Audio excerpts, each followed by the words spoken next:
Hi, everyone. This is Dr. Mark Schillinger, founder of the Young Men's Ultimate Weekend, a rite of passage adventure camp for young men ages 13 to 20 that helps them better prepare for the challenges of the adult world. I'm also the founder of Challenging Teenage Sons, an organization devoted to helping parents and their teen sons have more caring and cooperative relationships. Today's podcast is called Using the Both And Principle. So before I get into the details of what that actually means, both and, I want to give you a quick story. As the founder of the Young Men's Ultimate Weekend, back in the early days, around the year 2000, I used to be the main person running the show. Now there's other great mentors who can do this, but in the early days, I ran the show. And I remember being in the circle in front of about 140 men and young men. And I was given some instructions on what was going to happen next. And out of the blue, this young guy, 16-year-old guy, probably about 6'3", 6'4", comes right out of the circle, right into the middle where I am, and comes right up against me. We weren't touching bodies, but I could feel his shirt touching mine. We were really close. And I remember looking up, I felt like David and Goliath. And he's yelling, he's screaming, he's telling me how effed up I am.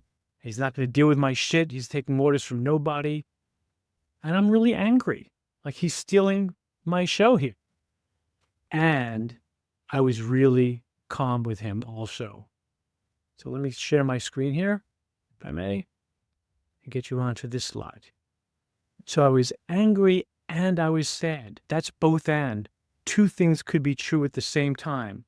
I was upset with him and I was really calm. And here's what happened. By staying calm during his minute or two rant, when he was done, like everybody was looking at him, and I didn't say anything. I just was looking at him calmly, clearly, saw him, no problem. Within about 20 seconds, he just started to get some tears in his eyes, kind of put his head in his hands, and he just said, I am so sorry. Like, I'm not mad at you. I'm not mad at anybody here. Had this huge fight with my parents before they dropped me off at this event that I didn't want to come to. And there's other things going on in my life, and I just shouldn't have said that.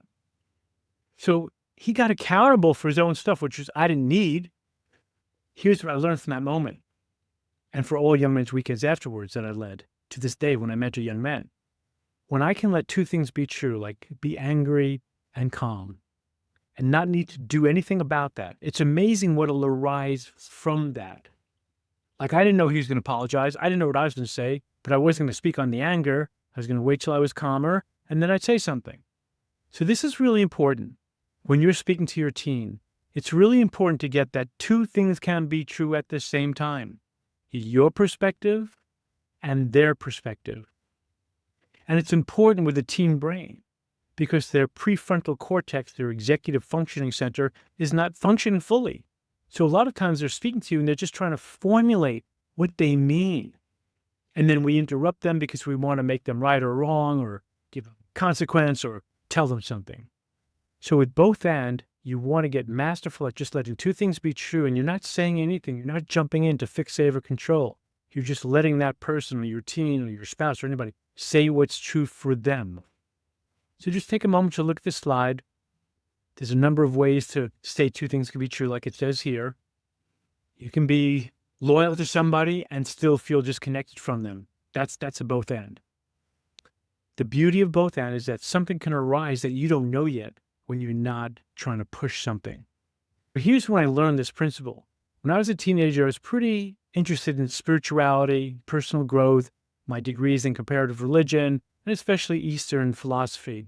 And I was studying with a Buddhist teacher when I was like 19 or 20, and he taught us about both and, which I thought was fascinating because I was growing up in an either-or culture. I don't know about you, but everything in my family was either or. Like, here's an example. I remember we'd go visit my grandmother and grandfather on the weekends. We'd take a drive, get to their apartment. I said, Grandma, how you doing? And she would often come up with like, Uncle Mo is sick. I'm not doing very well. And then I would say, well, what about Grandpa? And how are you guys doing? Or like, how's work going? What's happening with your friends? Any hobbies? And she would be off. I can't think about anything else. I'm just so sick. It was either or. And she chose that either. He couldn't see something else. And as parents, we often do that too. Either my way or the highway. It's an either or. When you can let two things be true, somebody says what they say, and then you say what you say, here's what I recommend you start with. here's what's true for me. You're just saying, here's what's true for me. Because somebody just said what's true for them. That's all you need to do. Say what's true for you. See what arises from there. Give it spaciousness. Let it be equally true. Then you say what's true for you. Let's see what the other person does. And by the way, you don't give up your authority when you do that. Parents will often say to me, well, why shouldn't I punish them or say something and intercept them or interrupt them because you're saying they're being disrespectful? I would never say that you're giving up your authority. Like, here's a good slide about defining authority that I learned from one of my mentors from the AD. I'm never telling you to give up your authority when you're at a both and impasse. I'm just saying, see what can arise from there. I mean, here's an example. Here's a really good example. Let's say you're making dinner and it's time for your son to come down from the bedroom and have dinner. And you find out that he's not willing to come down and have dinner. Well, it's probable that you're coming up against, and I'll share a slide again, you're probably coming up against something like this. It's called dopamine. You're dealing with a young man who's doped up on dopamine. He's not going to come down because he's hooked on his video game or his social media, whatever it is. You're getting angry. You're pounding on the door, perhaps. Come on down. It's time for dinner. So here's what both and means to me. First of all, don't try to interrupt a young person or any person who's really hooked on their dopamine right now. No matter what you say, no matter what you do, they ain't hearing it. They're not having it. You should know that. My recommendation would be both and. You can be angry about it, and I would recommend you retreat, go have your dinner with the rest of your family, and then when your son comes down, which he eventually will do because he will be hungry, and he says, where's dinner? You can say, it's in the refrigerator. Feel free to help yourself. I'm going back to doing whatever I'm doing. And we will talk about this later when you're done eating.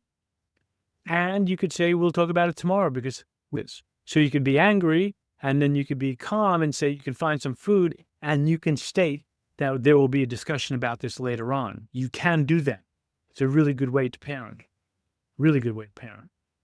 So both and, two things can be true. Don't interrupt. See what arises from that. So one last thing I want to say about that. It takes time to get good at something. You're not going to master this overnight. You're just not going to do it. It takes time. In brain science, there's a term called neuroplasticity, which means that you change your mind. You can actually change your brain. It's not hard to do. It just takes time. You have to repeat it. Repetition leads to what the brain science would call relevancy. Your brain starts going, this must be important. Keeps getting repeated. And it eventually becomes a reality, and you become really good at talking about both and, about being a both and person.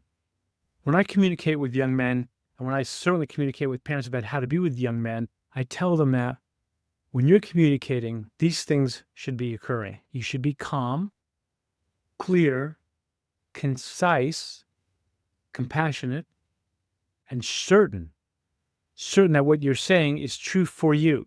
Because when you get good at that, and remember this expression I'm about to tell you, you have no one to offend, nothing to defend. I'll say that again. When you're calm, clear, concise, compassionate, and certain that what you're saying is true for you, you have no one to offend and nothing to defend. It's just what's so. And when you get good at that and practice that over time, you'll have way more connection with your teen because you're not trying to push the issue. You're just letting two things be true. See what arises out of that. See where you go next. And just begin with, here's what's true for me. So, in closing, I'd like to say this. If you want to start receiving my weekly blogs, they're free, then contact me at info@challengingteenagesons.com. And when you do so, I will send you my document that I give to parents when I'm mentoring them with their teen sons, a document called The Right Way to Communicate to Young Men. It's a 7-step process that includes the both and in it so that you can start connecting with your teen son. You're not negotiating anything you're going to say. You're just going to say it from a place of respecting him for saying what he's saying, even if you totally disagree. Your son will feel that energy where you're just staying calm, and slowly but surely, you will get connected more closely. Thank you so much for watching this podcast or listening to this podcast, however it's being delivered to you, and appreciate your attention. Thank you so much.